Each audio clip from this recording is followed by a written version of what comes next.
T20 ना थोड़े से यंग प्लेयर्स का खेल है, तो बन तो नहीं सकता।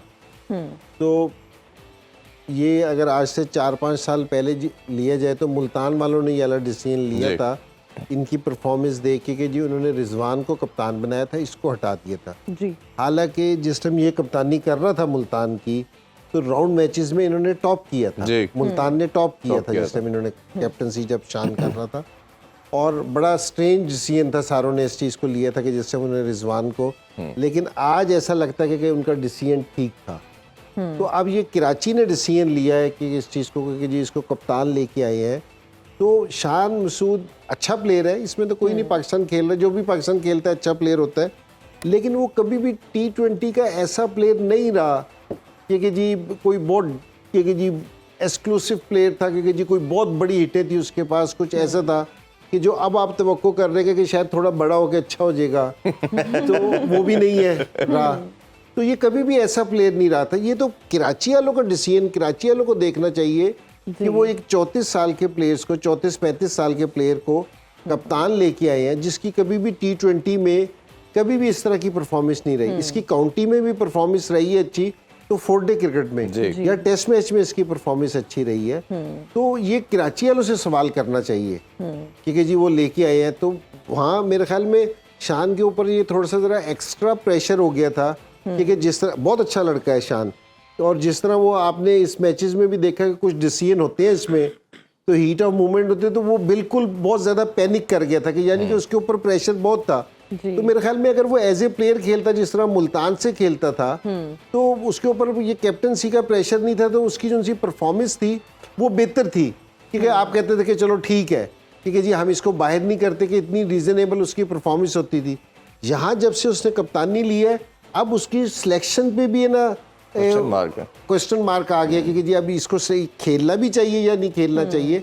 तो मेरे ख्याल में ये वाला सीजन है ना बहुत टफ रहा है, कि ऑस्ट्रेलिया में एज ए टेस्ट कैप्टन भी उसके लिए टफ डेज है शान के लिए। सो हम सारे दुआ गो है कि जी कोई अच्छा वक्त उस पर आए। हम आपसे जानना चाहेंगे कि शान मसूद को आज आखिरी मैच है, तो उनको किस नंबर पर आना चाहिए, आप क्या समझते हैं? ये आना भी चाहिए कि नहीं, रेस्ट करना चाहिए? रेस्ट वाली मेरा ख्याल है ज्यादा सूटेबल बात है। कराची वालों ने बिल्कुल नहीं पूछा किस नंबर पे आना चाहिए, और हम है ना यहाँ काफ़ी दिनों से बात कर रहे थे, और देखो एक बास टाइम है ना प्लेयर से स्कोर नहीं हो रहा होता, ठीक है, और बास टाइम आप, मैं एज ए बैट्समैन बता रहा हूँ, ये मेरा एक्सपीरियंस है कि आप जाके 2 इनिंग्स से खेलते हैं ना, आपको पता चल जाता है कि मैं आउट ऑफ फॉर्म हूँ। और यहाँ मैंने पहले बैठ के भी कहा था कि शान मुझे आउट ऑफ फॉर्म लग रहा है, बेचारा जिस तरह आउट हो रहा है कि आउट ऑफ फॉर्म है। अगर ये 2-3 मैच बीच में ही रेस्ट कर लेता, कोई ऐसी बड़ी चीज नहीं है कि क्रिकेट में नहीं होती कि कप्तान रेस्ट कर ले बीच में फिर आ जाए, ठीक है। तो अब है ना, अब उसके नंबर से फर्क नहीं पड़ेगा, ना पड़े। मैं तो ये कह रहा हूँ कि जी आज किसी और को ट्राई करना चाहिए, इनको कब सर है ना प्लेयर्स को चेंज करना चाहिए। जो लड़के बेंच पे जूनियर बैठे हैं पाकिस्तान के या ओवरसीज हैं, उनको आज खिलाना चाहिए। तो अगर मैं ही वहाँ होते तो मेरी अप्रोच इस तरह की होनी थी कि मैं जितने भी लड़के नहीं खेल सके, हो सकता है कोई लड़का अच्छा परफॉर्मेंस आके दे, आपको अगले सीजन के लिए ना आपको कोई नया प्लेयर मिल जाए जो इस तरह का आप देख सकते हो। तो मेरी तो नंबर की, तो अगर शान आज 6ठे नंबर पे भी आ जाएगा तो कोई फर्क नहीं पड़ेगा, ना भी खेले तो कोई फर्क नहीं पड़ेगा। लेकिन मेरी सोच ये है कि जी बेंच वाले लड़कों को ट्राई करना चाहिए। अच्छा एमजी भाई, एक चीज हमने बड़ी क्रिटिकली देखी, हमने कल काफी बात की, शकील की इनिंग्स की, अब्दुल्ला शफीक की इनिंग्स की, रिजवान की इनिंग्स की, 228 करके भी आप हारे हैं, तो आपका स्ट्राइक रेट बड़ा कम था। बट एक बड़ा अगर आप क्लोजली देखें ना, तो जो इनिंग्स थी उस्मान खान की, 200 का स्ट्राइक रेट है, 97 तक वो लड़का ठीक क्रिकेट खेलता रहा। जब 3 रन रह गए तो लास्ट 3 रन उसने सिंगल करके अपनी सेंचुरी कंप्लीट की, वो सेल्फिश हुआ। अब ये क्या आपके ख्याल में इतनी ये क्रूशियल मोमेंट होती है गेम के अंदर कि आप समझते हैं हम सिक्योर हैं, हमारा टोटल बड़ा हो गया है, अपने आप को रिलैक्स करते हैं, और वो 3 रन या 3 अगर बॉल पे वो हिटिंग की ट्राई करता, बाउंड्री लगाता, तो result could have been different.